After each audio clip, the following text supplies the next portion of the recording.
बिहार विधानसभा चुनाव की घोषणा से पहले नीतीश कुमार को एनडीए की कमजोर कड़ी के रूप में देखा जा रहा था। उनकी योग्यता पर सवाल उठ रहे थे। विधानसभाओं के अंदर और बाहर सीएम की गलतियों पर ध्यान केंद्रित किया जा रहा था।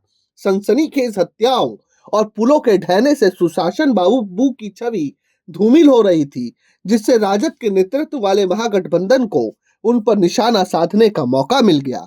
चुनाव प्रचार के बीच उनके प्रतिद्वंदी राजद के तेजस्वी यादव यह दावा करके मतदाताओं को उकसा रहे थे कि अगर एनडीए सत्ता में आता है तो भाजपा नीतीश को दोबारा मुख्यमंत्री नहीं बनाएगी।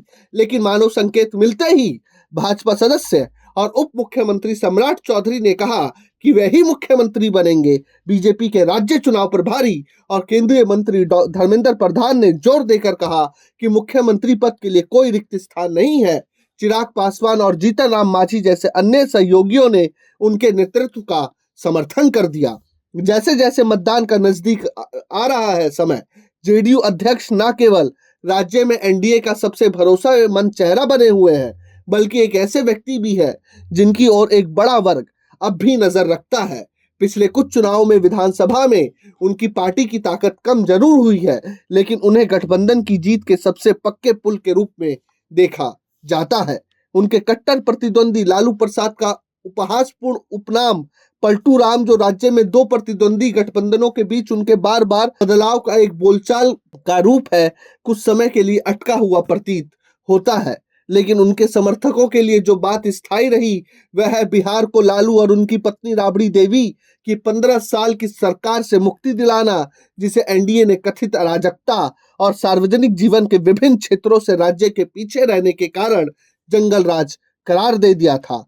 नीतीश को अपने 20 साल के कार्यकाल में शासन की बुनियादी बातों को बहाल करने का श्रेय दिया जाता है।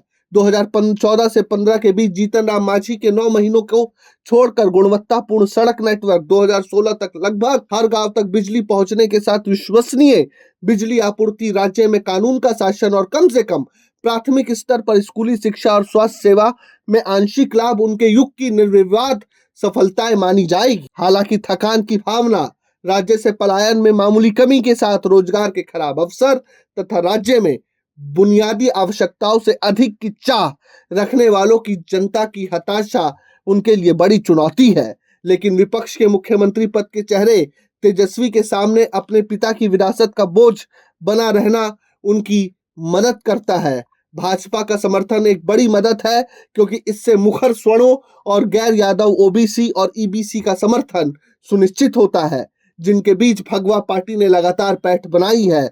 प्रधानमंत्री नरेंद्र मोदी अपनी रैलियों और वर्चुअल संवादों में मतदाताओं को राजद के जंगल राज की वापसी के खिलाफ आगाह कर रहे हैं, साथ ही नीतीश का खुले दिल से समर्थन भी कर रहे हैं। Bureau report, प्रजाहित।